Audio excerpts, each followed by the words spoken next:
What up, YouTube? It's Two Fat Guys Pull Us, and before we get to our video, we wanted to let you know about our milestone giveaway for 1,000 subscribers. We are giving away an Amazing Spider-Man issue number 4. This is the first appearance of Silk, the original Sin tie-in. I'm sure everybody is familiar with this book.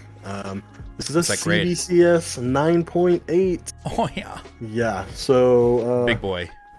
This book is much hotter than it was when we first bought it for the show. Yep, that's true. You insist on still giving it away, and I'm very happy to do it. You can tell that he is not. But anyway, we are giving this away when we hit 1,000 subscribers. Kick-ass, key issue, first appearance of Silk, is someone's going to win this book. So go ahead, hit that subscribe button, and let's get to the video, shall we? What up, YouTube? I'm Jim. I'm Nate. And we are Two Fat Guys Pull Us, and we've got another new comic book day video for you for the week of November 29th, the 5th and final Wednesday of November. And I wouldn't say slim pickings, but it's just, you know, it's the end of the month. It's the 5th Wednesday. Usually these Wednesdays, these new comic book days, there's not as many as exciting titles as there usually are, but there are some, you know, there's a little popcorn here and there. Yeah, so let's get it started. First up, we have Marvel Super Stories Howard the Duck 50th anniversary issue. And we've got Chip Zdarsky as the writer of this issue.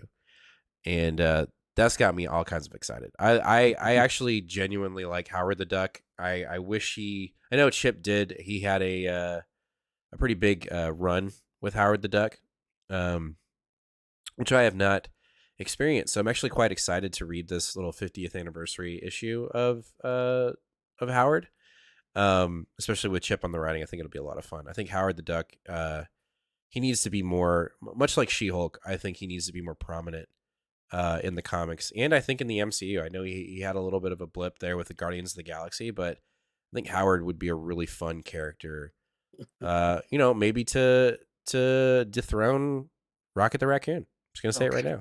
Oh my God. Yeah, oh absolutely, 100%. The most absurd thing I've ever heard anyone say in the history of ever. I'm looking forward to it. I think it's going to be fun. It's a silly goose time, if you will. You know, quack quack. You're not reading it, so I'm not reading it, so it's all good. All right, after that, we have our penultimate issue from Jed MacKay's Moon Knight, issue number 29, The Last Days of Moon Knight. Shit's getting real. It's been fun. This has been a really fun run. We know we're going to get basically a renaming. You know, we're getting another Moon Knight book after this, but something big is going to happen. And we'll just have to wait and see. But this has been super fun. I'm going to go ahead and say this is potentially my pick of the week. Just because I don't have that many books, and I don't have the books you have, and I know which one's going to be your pick of the week. It's pretty easy. But Moon Knight, you know, we've said it before. We're 29 issues in, and it's just been a fabulous run. Sad to see it go, even though we're getting a rename and it's going to come back. But you know, the nostalgia of it just still being this run, you know, it's kind of sad. Yeah. Well, and we do have something big happening here. We already know from solicitations that we are getting a new Moon Knight. The character that will be in the cowl in the new series is not going to be the same. So something's happening to Mark. We just don't know exactly what that is. The only thing that makes me sad about this book, Sabatini is a great artist, and he's done probably, I think, 40% of the issues here. I was really hoping Cappuccio would come back for the final one. He's not. That's all right. But I was a little disappointed. I was like, especially when you tout a book as this is the MacKay Cappuccio Moon Knight run. Right. Which is how it should be said, but you think he'd come back for the last one. Maybe he was too busy drawing the issue for the new series. I don't know. We'll see. We'll have to wait and see. But yeah, I am excited to read this for sure. All right. Our last Marvel book of the night is Miss Marvel, the New Mutant, issue number 4, the last issue of the little mini, her inaugural mutant run. It's been fun. I've really enjoyed it. I love the involvement of the actress who actually plays Miss Marvel on the TV show and now in the Marvels. It's been a great book, and I hope we continue. I really do hope we continue to have Miss Marvel as a mutant. I don't want them to shy away from that. I hope she's involved with the X-Men. I think it's been a lot of fun. I think it's establishing her in a more prominent role within the Marvel comic book universe, I think. because she just hasn't had her time to shine as of late. So, I have liked this. This is one of the Fall of X books that has been really fun. These little minis. I think this one, Dark X-Men, and probably Uncanny Avengers have been really strong, and then the other ones have kind of been meh. And I'm discluding any of Gary Jerry's books because he's just been killing it. Like all the his Iron Man and X-Men book have been great, but this one's been a little bit of a bright spot in the Fall of X. So I fully expect a to be continued or Miss Marvel will return as an X-Men at the end of the book. So yeah, color me excited to see how it ends. Hey, I'm interrupting the video because I have a very important announcement. I know we're giving away an awesome slab when we hit 1,000 subscribers, but we've got a surprise for you. Ron and Brent at Collected Comics and Games have generously donated another slab to give away when we hit 1,000 subscribers. In addition to the Spider-Man slab that we're giving away, the first appearance of Silk, we are giving away, Ron and Brent are giving away this Wolverine 300 CBCS graded 9.2 signed by Brian Dunham.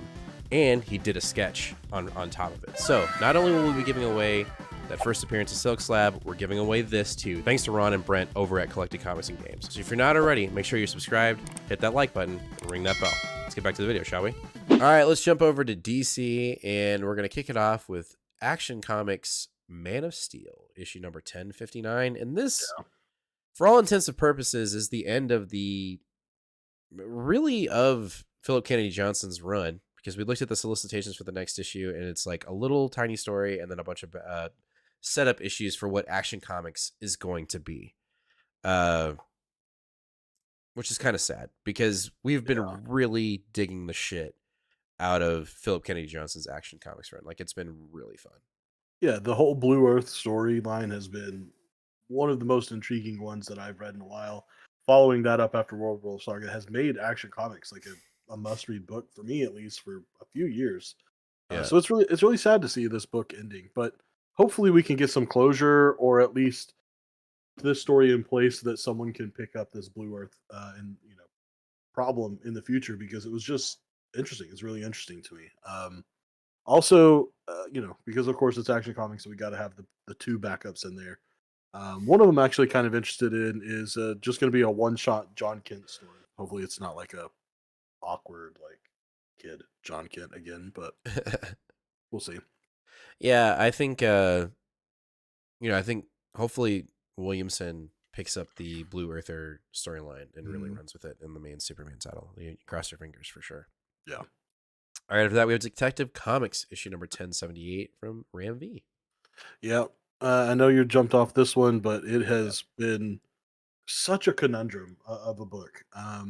We're still in the bi-weekly 5-part intermezzo storyline, which is the outlaw Western style, which totally turned out to not be that at all. Right. All these things should be going against the book, except we have Jason Shaw and Alexander on the art, absolutely killing it. And we have this absolutely random, beautiful, gorgeous hodgepodge team coming together to go rescue Batman. We got Gordon, we've got Cassandra Cain, we've got Selena, we've got Mr. Freeze, we've got Azrael hacking heads and lighting people on fire. Like, it is wild. Definitely a interesting story still going on here. So somehow, some way, I am still totally on the Romvee train. And I honestly think, based off of this, I really do need to go back and read those first 50,000 issues to see if maybe I just missed something. But this is great so far. This outlaw storyline has been very good. I'd be very interested to see if you did miss something. Because I feel like I did. All right, after that, we have Green Arrow issue number 6, and this book is wacky. And it's in a good way, in a really good way. It's taking a character that both me and Nate were not really big on. We didn't have really much history with the character, didn't really care too much about the character, and has given us some intrigue, has given us some hope for it. He's time jumping, he's reality jumping. He can't go back to his family, but really, can he or can he not? He's trying to figure out he's being lied to. Things are in disarray, and so Green Arrow is really just trying to get back home.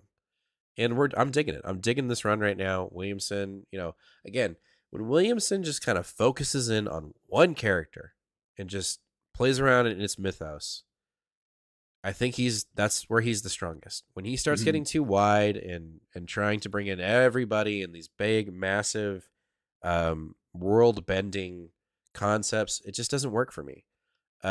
So feather in the cap for Williamson on Green Arrow right now. Yeah, I'm really interested too in this issue in particular because this was originally a 6-issue mini, and then expanded into 12 issues.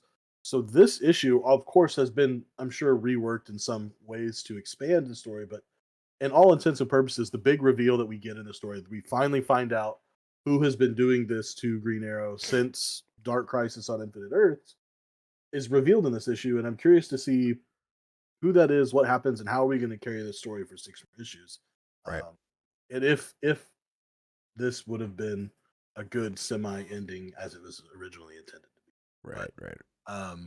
Yeah, you're totally right. When we focus on it, is weird to me that I'm picking up a few books that I don't care about, but probably the weirdest superhero book I'm picking up right now continually is Green Arrow. Green Because Arrow. I just have no interest in a guy that shoots pew pew arrows, guys that have like invulnerability and like laser vision and shit. It's so weird to me. It's been a great story. That's funny. All right, let's jump over to Independence. We're going to kick it off with Boom's Grimm, issue number 15. Things are getting wild over in Grimm, and it's been great. The stakes are getting bigger. More players are coming into play to see who can rule death, who can hold the scythe, and who can rule the underworld and the afterlife. There's not much I want to really dive into the book outside of, we say it every time, if you're not reading Grimm, you're missing out. It's been Stephanie Phillips has been killing it with this book. Really strong story, really strong artwork. There's been maybe 1 or 2 issues that were kind of but other than that, it's been a solid book. And interested to see this little plague that is being released onto Jessica and her foes and her friends, really. Yeah, this has been this is the end of the 3rd arc, isn't it? I believe so. Yeah, so I think we've got, actually I've got it right here. Yeah, we've got our next scheduled break for a while, at least till March of next year. So Ooh. I expect the team to totally go all out. Both Stephanie Phillips in the story and Flaviano with art. They've done it on the other 2 arc finale issues, Right. so I expect the same here. Yeah, I agree. All right. Also from Boom, we have Something's Killing the Children, issue number 35. Wow. This is gonna be your pick of the week. Like, I don't even. I do find it probably very unlikely that this is going to be this is going to be my pick of the week. I'm sure. This is also the ending of an arc that we do. That's going to be gone at least until March. Um, and I'm worried. I'm genuinely worried because sometimes Tinian just, like, he stabs you, but then he's like, it wasn't as deep as you thought. You're like, I can heal from this. But I Right. really do feel like this time he's gonna, instead of pulling back in this issue, he's just gonna drive it all the way in. I think we've Ooh. got it. Like, we're gonna have some characters die, and I think it's gonna have some really big ramifications for Erica and kind of the future of this book. Because it's one thing when the something that is killing the children are monsters. It's Yeah. another thing when the something that's killing the children are the people that are supposed to be protecting the monsters. Right. And I think that makes a very big point for this book. So we'll see. We'll see what happens. Okay. All right, our last book of the night is from Image, and we got Swan Song, issue number 5, and this cover freaks me the fuck out. Huh? Yeah, this is pretty trippy. This series, man, this series has been surprisingly good. Not that I don't know if surprisingly good is the right thing to say, but Right. I mean, obviously I picked it up for a reason, right? But Yep. W. Maxwell Prince, if you've read any of his stuff, if you read Ice Cream Man, if you read Haha, um, King of Nowhere, you know what's going on. You know this is going to be dark, weird, cerebral. It's going to make you question a lot of things. Yeah. And I expect more of the same. The kind of theme that we got here in Swan Songs is endings in some sort of capacity. Mm. You know, one of them was the ending of a relationship. One of them was the ending of life. One of them was incarceration. And so in this one, I believe what is the ending? Oh, it actually doesn't say what the end for this one is, so it'll be we'll see what it is. However, it does say that this issue is done in full collage art, Ooh. similar to what we see on the cover here. So I'm very excited. I will say, Swan Song's number 4, which we actually didn't get to cover on the show in our live review, is in my top 5 issues of the entire year. Wow. It is absolutely phenomenal. It makes you as a reader involved in the plot and how the story comes out more than in a way that I've never seen a writer do so before. So if you're looking for big swings, maybe sometimes misses, but sometimes big home runs as well, I would definitely jump on Swan Songs. All right. That's intriguing, for sure. Mhm. All right, well, that's going to do it for this week's new comic day video for the week of November 29th. Let us know down in the comments, what are you picking up today and what are you going to read first, and what's your potential pick of the week? As always, make sure to hit that sub button, give us a like, and ring that bell, and yeah, just, help us.